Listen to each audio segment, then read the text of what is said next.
नागोबा आहे वो नागोबा.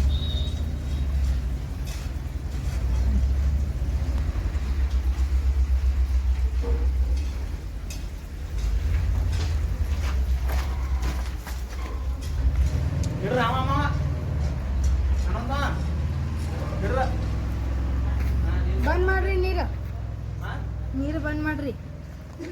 तर तुम्ही बघू शकता गेला आता अर्धा तास झाला आम्ही ट्राय करायलोय. हा साप त्या जे भरीला घातलं होतं लोकांना कळत नाही यात साप असू शकतोय किंवा तो पळून जाईल, पण लोक ऐकत नाही. त्यामुळे एवढं आम्हाला अर्धा तास ट्राय करून त्या सापाला काढावं लागलं लोकांच्या भीतीपोटी. तसाही काही केला नसता तो. पाणी सोडून ट्राय करून हा साप आता मिळाला आहे. कारण साप मिळाल्यानंतर लोकांना खुशी होते आणि त्यांच्या मनाचं एक समाधान होतं. त्यामुळे आम्ही हा साप रेस्क्यू केला आहे. तर नाग आहे डेंजर असतो, पण इतकाही डेंजर नाही. माणसं जास्त डेंजर असतात. हाच आमचा जेव्हा आम्ही साप पकडतो तो अनुभव आहे. सापापेक्षा डेंजर आम्हाला माणसंच भेटलेलं आहे. होय नाही खरंच सांगायला